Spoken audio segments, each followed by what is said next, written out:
Okay, we have seen how the energy diagram is connected to the periodic table. That we can follow the periodic table from hydrogen through helium to lithium, beryllium, and so forth simply by moving up the energy diagram.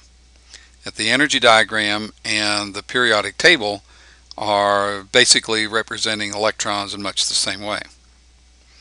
So the next thing that we want to look at is how the energy diagram and the ionization energy are connected.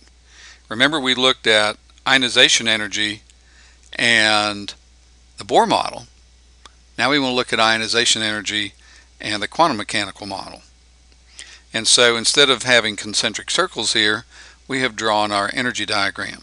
Again, we start with hydrogen in the lowest possible energy level with the 1s, and then we move to helium, which is also in the 1s sublevel, and then we jump to the next row on the periodic table, and that starts the 2s. We always start a row with an s sublevel. So we go from the 2s, put another electron in the 2s, that's beryllium. Now remember that our little blip, well, now the energy comes down.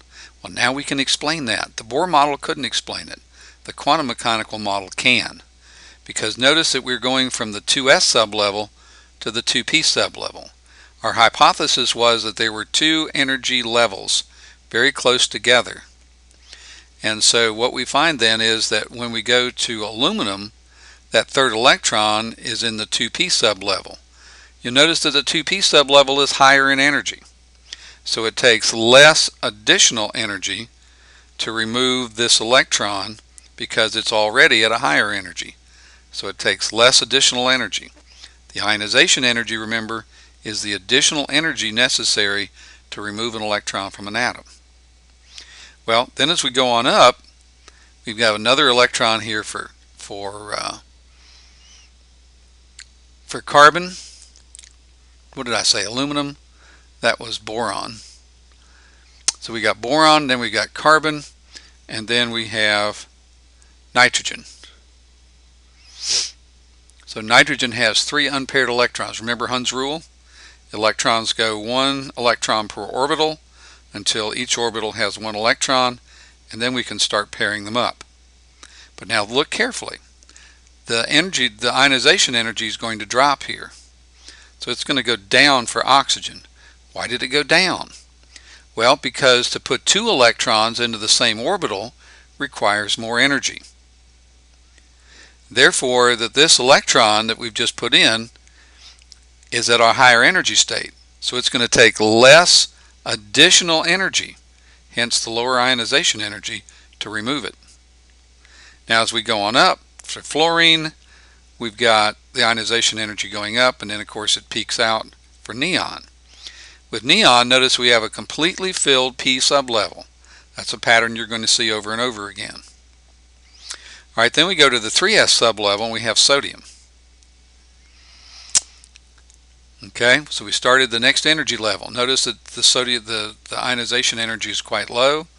That's because this electron is further away from the nucleus and easier to remove. So it has a low ionization energy. Again, magnesium has 2 electrons in the 3s. The ionization energy goes up because the number of protons went up. The 3s and electrons are at the same energy level, and therefore they're roughly the same distance from the nucleus. And so as the charge in the nucleus increases, then it takes more energy to remove the electron. But then it goes down. It goes down for aluminum because that next electron is in the 3p sublevel. And being in the 3p sublevel, it's higher in energy, and therefore it takes less additional energy to remove it. Then as we go up, the number of protons in the nucleus increases. So again, the ionization energy increases for silicon and phosphorus. Notice that phosphorus has 3 unpaired electrons, just like nitrogen had.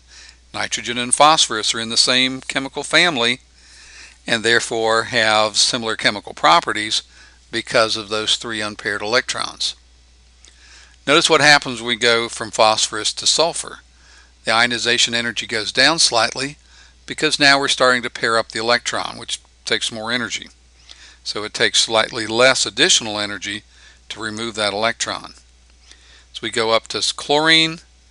Now we've increased the proton count, ionization energy goes up, and it peaks out with argon, the inert gas. And again, you see a completely filled p sublevel. We go to the next energy level, which is the 4s, and we've got potassium. Okay, then we increase in energy. We've got what comes in after potassium? Calcium. So there's calcium. And as we go over from calcium, we've got scandium and titanium and vanadium and chromium and manganese and iron, cobalt, nickel. Okay, then we go to copper, and something else is going to happen. Notice we're just one electron away from having a completely filled 3D sublevel. Go to zinc, it's completely filled. The ionization energy goes up because it's now more difficult to take electrons away from the 3D sublevel.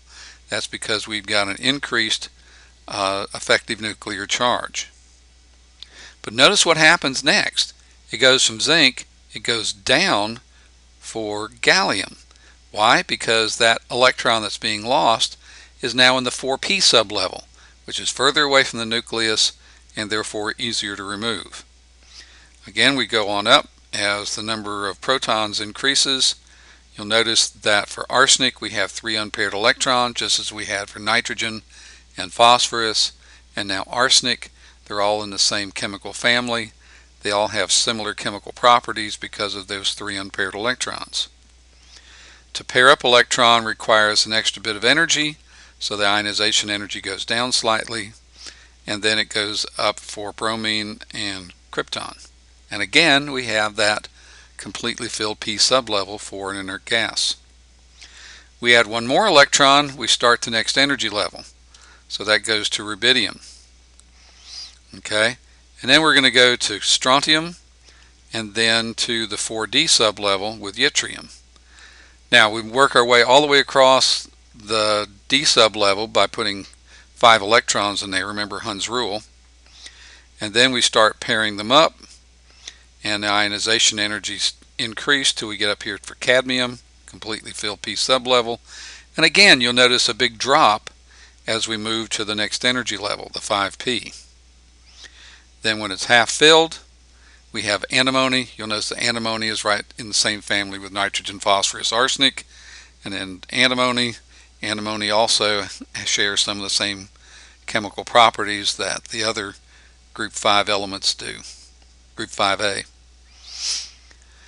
And then lastly, we have a completely filled p sublevel with xenon, just like all the other inert gases have completely filled p sublevels. And then we would start the next energy level with 6s.